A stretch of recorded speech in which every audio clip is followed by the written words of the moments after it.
പുറത്ത് തകർത്തു പെയ്യുന്ന മഴ, അത് കാര്യമാക്കണ്ട. മഴ മഴ കുട കുട മഴ വന്നാൽ പാചകം.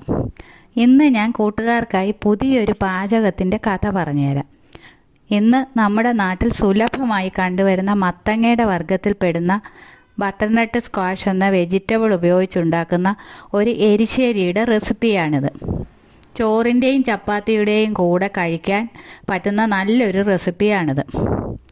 ധാരാളം ഫൈബറും ബീറ്റാ കരോട്ടിൻ, പൊട്ടാസ്യം തുടങ്ങിയ ഒരുപാട് വൈറ്റമിൻസ് അടങ്ങിയതാണ് ബട്ടർനട്ട്.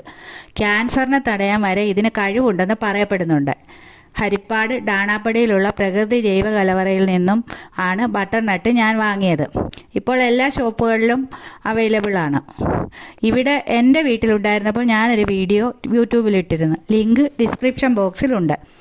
ഇനി പാചകം ചെയ്യുന്ന വിധം പറഞ്ഞു തരാം. കഴുകി വൃത്തിയാക്കിയ ബട്ടർനട്ട് തൊലി കളഞ്ഞ് കഷണങ്ങളാക്കുക. ഇതൊരു കുക്കറിലിട്ട് പച്ചമുളകും 4 ചുവന്നുള്ളിയും കീറിയിട്ട് മഞ്ഞൾപ്പൊടിയും ഉപ്പും ചേർത്ത് ഒരു വിസിൽ വരുന്നത് വരെ വേവിക്കുക. സ്റ്റൗ ഓഫ് ചെയ്യുക. ഒരു മുറി തേങ്ങ ചിരകിയതിൽ നിന്നും 2 സ്പൂൺ മാറ്റി വയ്ക്കുക. ബാക്കി തേങ്ങ മിക്സിയുടെ ജാറിലിട്ട് 1/2 കപ്പ് വെള്ളം ഒഴിച്ച് വെളുത്തുള്ളിയും ജീരകവും ഇട്ട് അരച്ച് വയ്ക്കുക.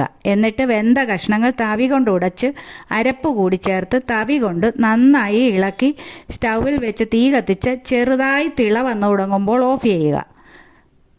ഒരു ചീനച്ചട്ടിയിൽ വെളിച്ചെണ്ണ ഒഴിച്ച് കടുകിട്ട് പൊട്ടുമ്പോൾ മുളക് മുറിച്ചതും ചെറിയ ഉള്ളി അരിഞ്ഞതും 2 സ്പൂൺ തേങ്ങ ചിരകിയതും കറിവേപ്പിലയും കൂടിയിട്ട് ചെറിയ ബ്രൗൺ നിറമാകുമ്പോൾ തീ ഓഫ് ചെയ്ത് പാകമായ കറിയിലേക്ക് ഒഴിക്കുക. കുട്ടികൾക്ക് കൊടുക്കാൻ പറ്റിയ സ്വാദിഷ്ടമായ ബട്ടർനട്ട് സ്ക്വാഷ് എരിശ്ശേരി റെഡി. പച്ചമുളക് ഇടാതെ ഉണ്ടാക്കിയ കൊച്ചു കുട്ടികൾക്ക് വരെ ഇഷ്ടമാകും ഈ റെസിപ്പി. എല്ലാവരും ഉണ്ടാക്കി നോക്കി.